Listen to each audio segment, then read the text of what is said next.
Minus E minus beta minus iota के B, ये भी हो गया माइनस ई बीटा प्लस आयोटा के बी। ये जो वैल्यू है हमको इसको बराबर जीरो में लिखने के लिए क्या किया, a plus B plus minus C minus D बराबर जीरो। तो दीज कोफिशिएंट, इन कोफिशिएंट के रेस्पेक्ट में वैल्यू क्या हो गई, जीरो के बराबर हो गई। तो सारी वैल्यू को एक तरफ ले गए। अब हमारे पास 3 तो आ गई, चौथी की वैल्यू निकली है हमें। तो चौथी की वैल्यू लिखने के लिए हम क्या करेंगे, यहाँ पर फोर्थ इक्वेशन का लिए बीटा माइनस आयोटा के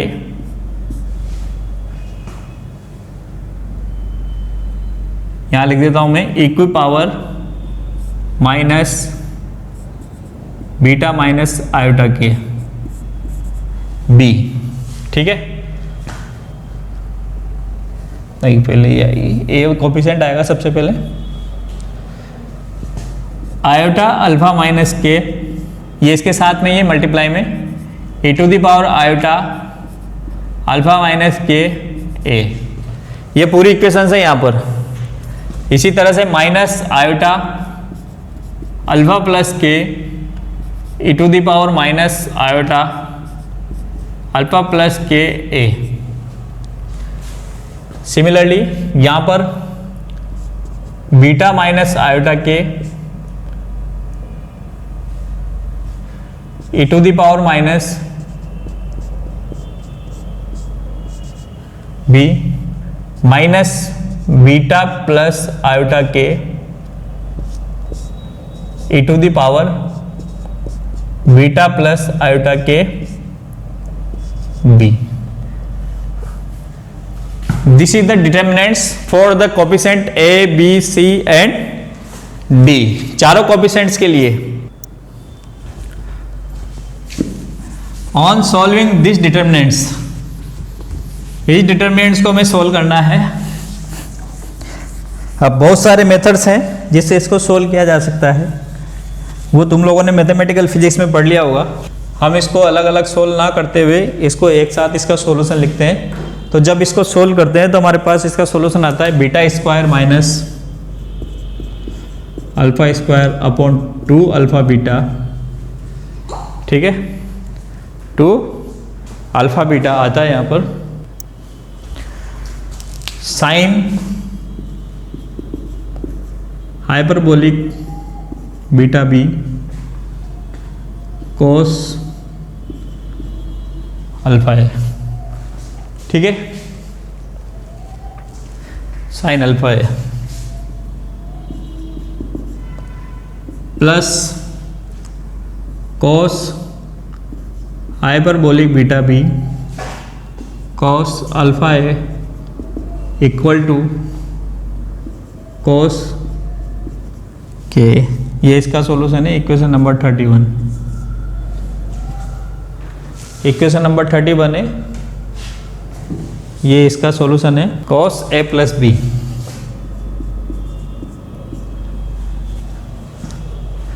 ये इसका सॉल्यूशन है 31। This is the important equation Kronig Penney model के लिए। Then the simplified form of Kronig Penney model is suggested by the delta function. Delta function से इसको सिंप्लीफाइड किया गया when b tends to infinity. जो b0 का मान है, इसको मान लिया हमने इंफिनिटी, तो b टेंड्स टू क्या हो जाएगा, 0 की तरफ जाएगा। b का मान किसकी तरफ जाएगा, 0 की तरफ जाएगा। तो v0b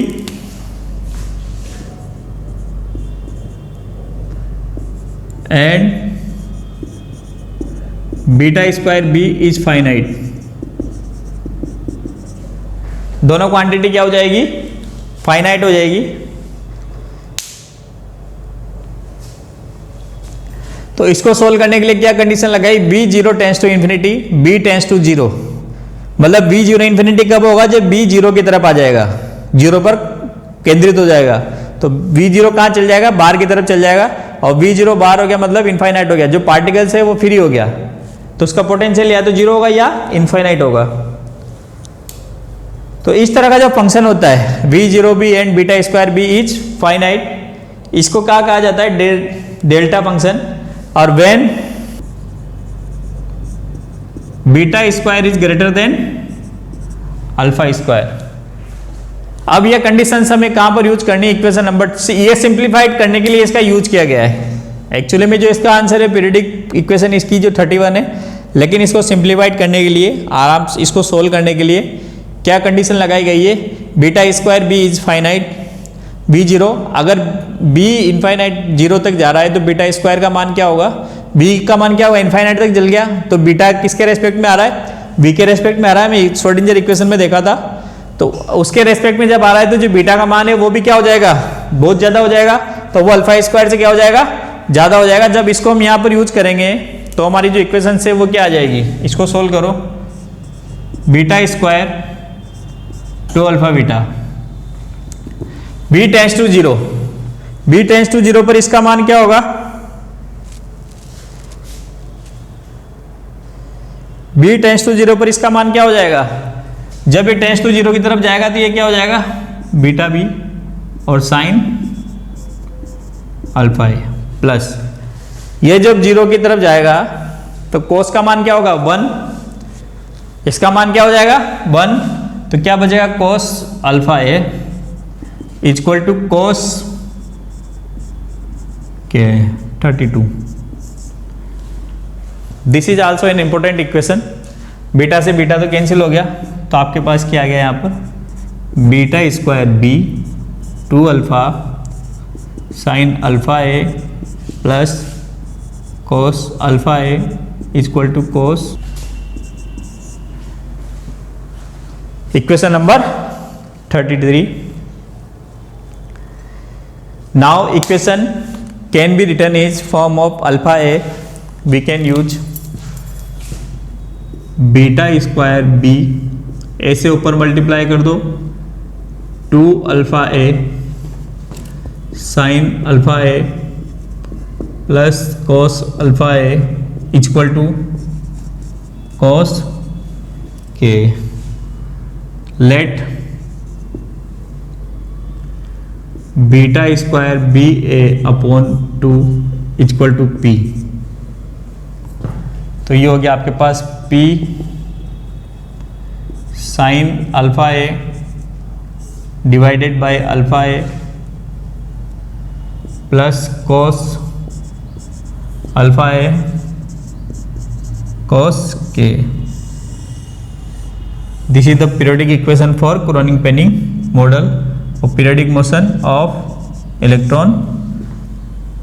इसको हम क्या लिख सकते हैं, p बराबर बीटा का मान क्या है 2m v0 माइनस ई का होल स्क्वायर, तो ये हो सकता है आपके पास हो जाएगा beta square equal to 2m divided by 2 into B H cross square.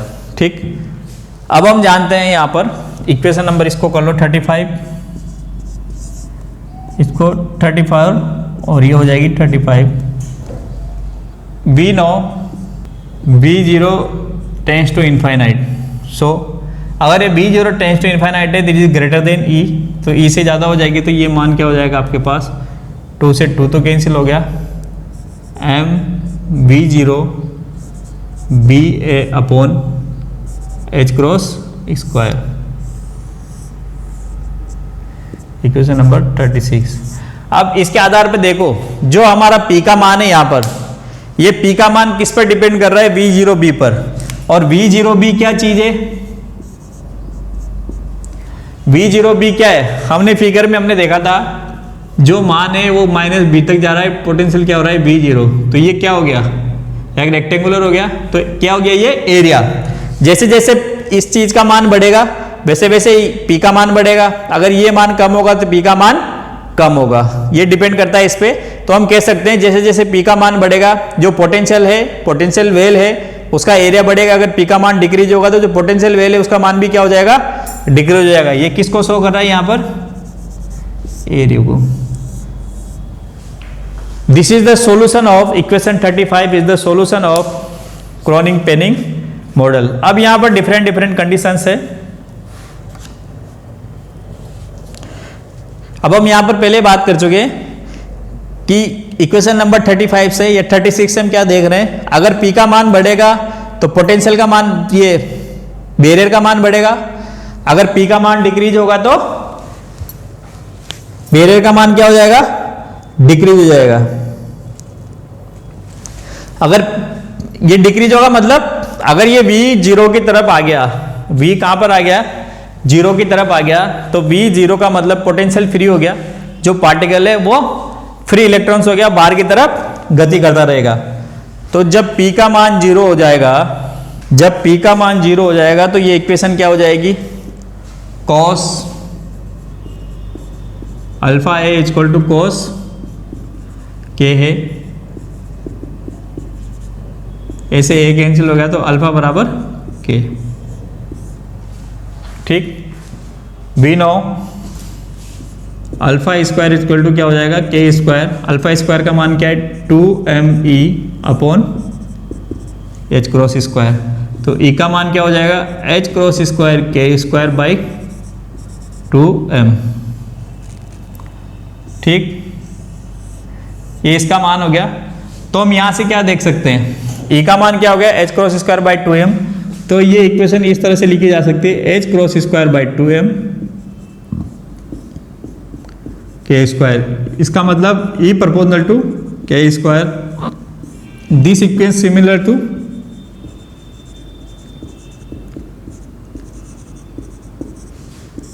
तो यहां से क्या शो हो रहा है, यहां से ये शो हो रहा है कि जो बैंड किसी भी क्रिस्टल के अंदर उत्पन्न होते हैं, कोई भी क्रिस्टल हुआ उसके अंदर जो बैंड उत्पन्न हो रहे हैं, जो बैंड दिखाई दे रहे हैं, फॉरबिडन में हो चाहे अलाउड में हो, उसका जो पाथ होता है वो कौन सा होता है, parabolic path.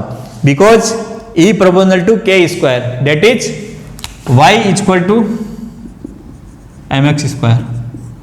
This is the parabolic equation. तो इस पैराबोलिक इक्वेशन की वजह से जो बैंड उसके अंदर किसी भी वेव के अंदर जो उत्पन्न होता है उसका पाथ कैसा होता है, पैराबोलिक होता है। Now the graph plotted between, now the graph plotted between the left hand side of equation 35 and alpha K। मतलब ये हमारे पास वैल्यू है, ये बहुत इंपॉर्टेंट ग्राफ है। ये टर्मिनल हो गया आपका अल्फा है और किसके बीच में हो गया, P साइन अल्फा है अपॉन अल्फा है प्लस कॉस अल्फा है। इन दोनों के बीच में कर्व ड्रॉ करना है। तो अल्फा ए के मान के हिसाब से जब हम कर्व ड्रॉ करते हैं तो हमारे पास दो कंडीशंस तो यहाँ पर आएगी। मान लो ये +1 -1, ठीक। तो जो वेव जनरेट होगी यहाँ से वो हो जाएगी आपके पास +1 और -1, ये 0 पॉइंट हो गया आपका। इसके रेस्पेक्ट में हम बात कर रहे हैं तो यहाँ पर देखो आप -π + π + 2π -2π। This is the curve plotted between these two value, P sine alpha है प्लस कॉस अल्फा है। We know that alpha is depends on energy। we can say, हम क्या कह सकते हैं कि जो अल्फा का मान है वो क्या होता है, √2me upon H cross square. Alpha का मान किसके बराबर है, √2me H क्रॉस। तो हम यहां से क्या कह सकते हैं, जो अल्फा है वो E पर डिपेंड कर रहा है। इसका मतलब हम अगर किसी पॉइंट के ऊपर अल्फा ए का मान कैलकुलेट कर लेते हैं, यहां से अगर किसी पॉइंट के ऊपर अल्फा ए का मान आ जाता है तो हम किसकी वैल्यू निकाल सकते हैं, एनर्जी का मान निकाल सकते हैं। तो ये जो कर्व है इससे डिफरेंट टाइप के कंक्लूजन निकल के आते हैं। These conclusion are study. Number 1, अब यहां से देखो आप कि जो एनर्जी कर्व यहाँ पर आ रहा है, ये जो स्पेक्ट्रम है, जो हमने ये कर्व देखा है यहाँ पर, इस कर्व के अंदर infinite number of allowed energy band energy है। इसके अंदर बहुत सारे अलाउड एनर्जी बैंड है, इधर जा रहा है, इधर जा रहा है, यहाँ पर जा रहा है। इसके साथ साथ इसमें एनर्जी लेवल क्या हो रही है, अल्फा का मान अलग अलग आएगा, अल्फा का मान अलग अलग आएगा, तो अलग अलग क्या आ जाएगी, एनर्जी कैलकुलेट कर सकते हैं। इस एनर्जी के रेस्पेक्ट में हम क्या पा रहे हैं कि यहाँ पर बहुत सारे, ये ऊपर जा रहा है, नीचे जा रहा है, यहाँ पर जो एनर्जी बैंड गैप है वो बहुत सारे अलाउड एनर्जी बैंड गैप है। लेकिन कहीं ना कहीं ऐसी चीज यहाँ पर आती है जहाँ पर अल्फा का मान, जो अल्फा का मान है वो क्या हो जा रहा है, 0 हो जा रहा है। तो उस केस में या हम कह सकते हैं जहाँ पर वैल्यू एग्जिस्ट नहीं कर रही है, ये जो गैप बीच में आ रहा है, यहाँ पर जो बीच में गैप आ रहा है वहाँ पर कोई वैल्यू एग्जिस्ट नहीं कर रही है। तो यहाँ पर वैल्यू एग्जिस्ट नहीं कर रही है, इसका मतलब ये जो गैप है इसको क्या कहा जाता है, फॉरबिडन रीजन। मतलब जहाँ पर एनर्जी, मतलब जहाँ पर वैल्यू एग्जिस्ट कर रही है, अल्फा का मान जहाँ पर एग्जिस्ट करेगा, जिस वैल्यू पर अल्फा का मान है वहाँ पर तो एनर्जी क्या करेगी, एग्जिस्ट करेगी। ठीक है, तो इससे डिफरेंट डिफरेंट एनर्जी लेवल पे अलग अलग बैंड मिल जाएगा आपका, डिफरेंट डिफरेंट अल्फा के लिए डिफरेंट डिफरेंट एनर्जी लेवल मिल जाएगा। लेकिन कई ऐसे भी जगह आएगी जहाँ पर अल्फा का मान ना, एनर्जी का मान क्या हो जाएगा, 0 हो जाएगा। तो वहाँ एक इंटरवल जनरेट हो जाता है, वो जो इंटरवल जनरेट होता है डिफरेंट डिफरेंट एनर्जी लेवल के बीच में, उसको कहा जाता है फॉरबिडन रीजन। ठीक, दूसरा यहां से देखो, अगर अल्फा का मान इंक्रीज करते जा रहे हैं तो जो इक्वेशंस आपको दे रखी है, 35 इक्वेशन जो आपको दी गई थी, उस 35 इक्वेशंस में जो पहली टर्म्स है पी साइन अल्फा का, उसका मान क्या हो जाएगा, इंक्रीज हो जाएगा। अगर अल्फा ए का मान इंक्रीज करते हैं तो वो क्या हो जाएगा, डिक्रीज हो जाएगा। तो जो विड्थ ऑफ अलाउड, अल्फा का मान क्या हो रहा है, इंक्रीज हो रहा है, अल्फा का मान इंक्रीज हो रहा है, तो जो एनर्जी लेवल है उसका मान भी क्या हो जाएगा, इंक्रीज हो जाएगा। तो अलाउड एनर्जी लेवल भी क्या होता जाएगा, इंक्रीज होता जाएगा। और जो फॉरबिडन एनर्जी लेवल है वो धीरे धीरे क्या होता जाएगा, कम होता जाएगा।